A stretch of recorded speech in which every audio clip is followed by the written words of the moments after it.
आवाज़ की दुनिया के दोस्तों, कल जब सरिता की माँ उसको अपने ज़माने की बात बता रही थी, तो उस समय संजय और सरिता बहुत गौर से सुन रहे थे एक-एक बातों को। उस समय संजय ने कहा कि पापा और कुछ यादें बताइए ना, आपके बीते हुए समय की। उसने जब देखा कि सरिता और संजय दोनों ही हमारी बीते हुए समय की यादों का आनंद ले रहे हैं, तो उसने कहा सुनो बेटा,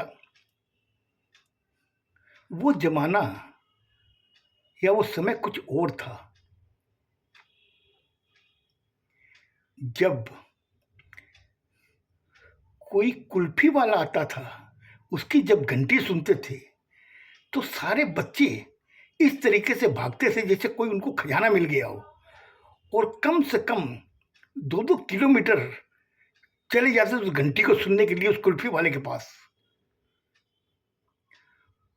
और जब कोई लड़की पीहर आती थी, तो उस समय पूरा मोहल्ला ऐसा हो जाता था कि आज उनके घर में लड़की आई है। पूरा मोहल्ला एकदम इतने खुश मनाते, इतनी रौनक हो जाती थी पूरे मोहल्ले में। जब तक वो लड़की रहती थी, तब तक मोहल्ले में पूरी रौनक रहती थी। और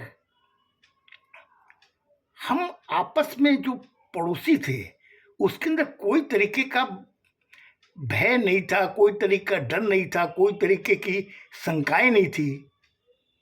हमारे आधे बर्तन पड़ोसियों के घर में मिलते थे, उनके आधे बर्तन हमारे घर में मिलते थे। इस तरीके का अपनत्व था। उस समय सरिता के बाप ने टोका, बोला बेटा एक बात और बताऊं? बोला हाँ पापा बताइए ना, आपकी भी तो कुछ यादें होंगी। बोला बेटा जब हम लोग स्कूल में पढ़ते थे, तो हमारे शिक्षक हमारी प्रशंसा नहीं, हमारी कमियां निकाला करते थे। और जो कहते हैं ना कि ये हमारी कजिन है, उस समय कजिन बोल के कोई शब्द नहीं था, भाई बहनी थे। और जब बड़े भाई और बहन की कि जब कपड़े छोटे हो जाते थे, तो उन कपड़ों को जब हम लोग पहनते तो ऐसा लगता था हम लोगों को खजाना मिल गया है। स्कूल के जो जूते पॉलिश किए हुए नए नए जूते ब्लैक रंग के जब उसको पहनते थे, तो ऐसा लगता था कि हम लोग शहंशाह हैं। और जब मामा बुआ आते थे घर में, जब जाते समय वो जब रुपए देते थे, तो उस समय हमारे जो बड़े थे वो बोलते नहीं नहीं इतना क्या देने की जरूरत है, नहीं नहीं। इधर में बुआ और मामा कसम खिलाते थे, नहीं ये भी हमारे ही बच्चे हैं, इसको आपको लेना पड़ेगा, और बच्चों को दिया करते थे। वो जमाना कुछ और था। तब संजय के पापा ने कहा कि बोला बेटा उस जमाने में कि वो मीठी मीठी यादें हैं ना, जो हम लोग कभी कभी कचोटती है, कि उस समय मोबाइल नहीं था। उसमें धर्मयुग पत्रिका निकलती थी, साप्ताहिक हिंदुस्तान निकलता था, इधर में सरिता निकलती थी, कदामनी पत्रिकाएं निकलती थी, उसको हम लोग पढ़ते थे। और उस दौर में हम लोग टीवी नहीं था, उस समय प्रेमचंद की लिखी हुई कहानियां ही हम लोग सुना करते थे। इधर में संजय और सरिता दोनों इस तरीके से उनको देख रहे थे कि कोई नई चीज इनके समझ में आ रही है। उन्होंने कहा बेटा आश्चर्य हो रहा है ना, तुम लोग ये सोचते हो कि बीता हुआ समय कुछ नहीं था, आज का समय ही सब कुछ है। नहीं बेटा, उस समय हम लोगों में जो आपस में अपनत्व था, जो प्यार था, आज बेटा कहाँ है? मैं आपसे एक बात पूछता हूँ।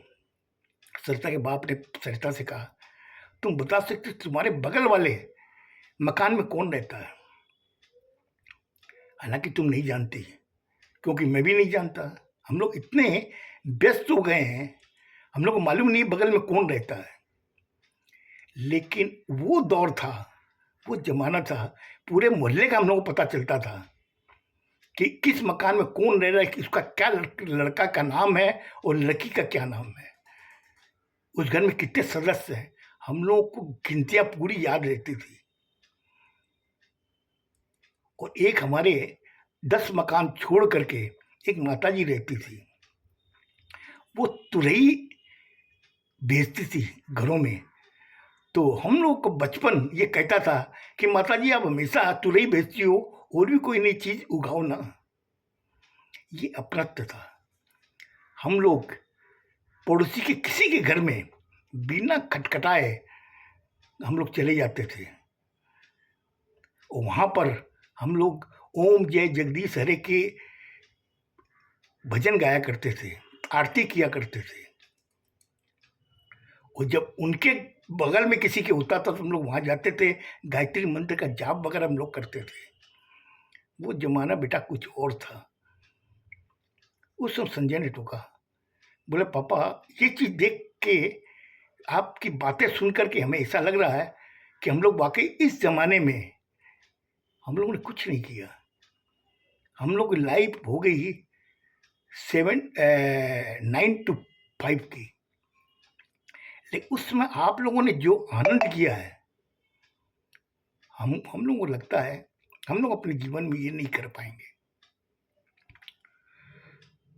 तो उसकी माँ ने कहा कि बेटा, जब सर्दी हल्की हल्की सर्दी आती थी, हम सब औरतें छत पे चली जाती थी, वहाँ पे हम लोग स्वेटर बुना करते थे, एक एक सिलाई पर एक एक किस्से सुनाया करते थे। आज बेटा वो अपनत्व कहाँ है?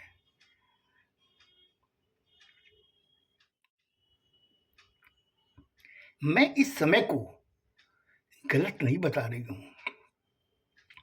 कि ये जो समय चल रहा है ये बदलता हुआ समय है।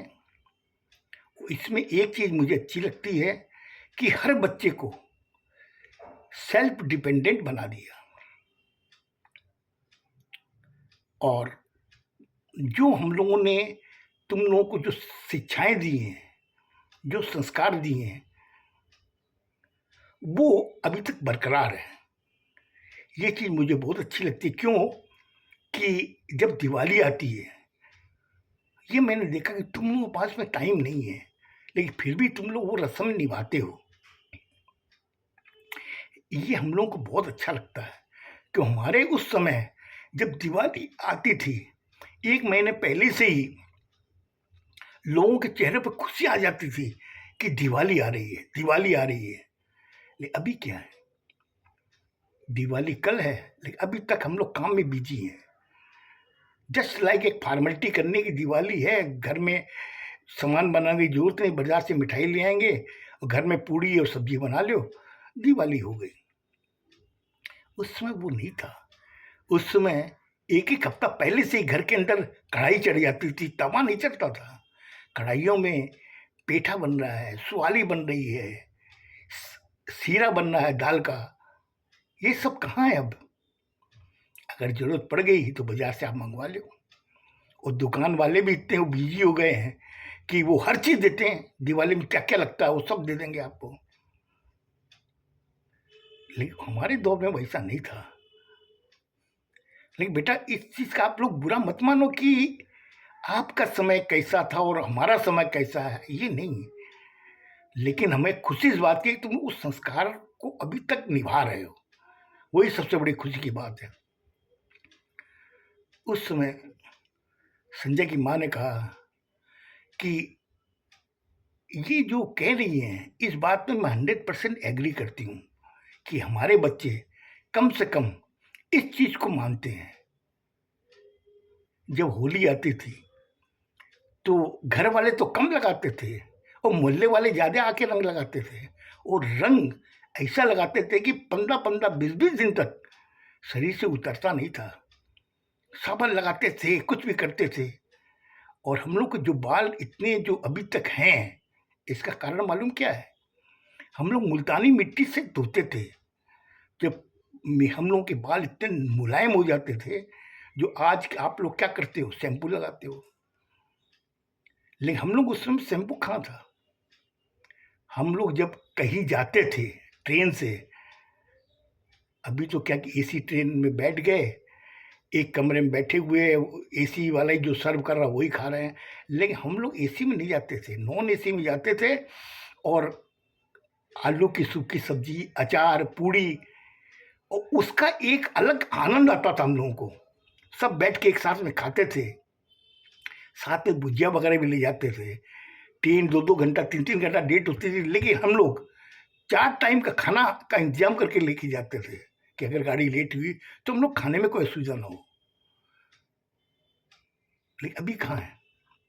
अभी अगर गाड़ी लेट हो गई तो वो पेंट्री वाला ही आपको सर्व करेगा, और बाहर में जो मिलेगी वो चीज़ क्या मिलती है क्या नहीं मिलती है, कब की बनी हुई है, लेकिन आज भूख लगी है, आप लोग खाते हो, वो एक अलग बात है।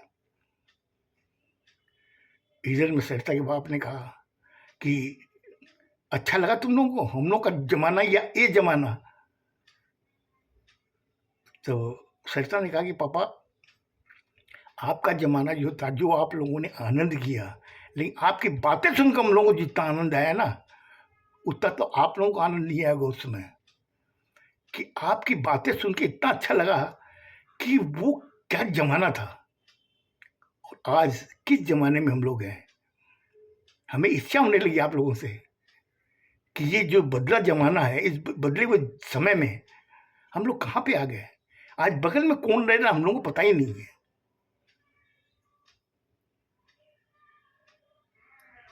तब संजय के पिता ने कहा कि बेटा, अब तुम लोग एक चीज बताओ। बोला हाँ बोलिए अंकल, क्या पूछना चाहते हैं। सरिता ने कहा क्या पूछना चाहते हैं। बोला बेटा, तुम लोगों ने हम लोग के तो जमाने की सारी बातें सुन ली, अब तुम लोग नए जमाने की बातें बताओ, हम लोग भी सुनेंगे। हम लोगों ने तो बीता वो जमाना बता दिया। अब ये जो समय जो चल रहा है, इसके अंदर तुम लोगों को कैसा फील होता है। उस समय सरिता ने कहा कि मुझसे बेटर संजय आपको बताएगा। तो संजय ने जो सुना कि सरिता ये बोली है कि मुझसे बेहतर संजय बताएगा, तो उसने कहा कि सरिता, तुम मुझे के बीच में खींच रही हो, मैं तो खुद ही परेशान हूँ। आज ये पापा की और अंकल की बातें सुनी है, इतना मूड हम लोगों का अच्छा हो गया, तो मुझे आज के ज़माने बता कर क्यों खट्टा कर रही हो। बोले नहीं नहीं बताओ तो, मुझे लगता है आज मैंने आपका ज़्यादा टाइम ले लिया। उस समय बदले हुए समय को ये लोग बच्चों ने क्या परिभाषा दी और क्या बताया, सुनिएगा। खुश रहो, स्वस्थ रहो, धन्यवाद।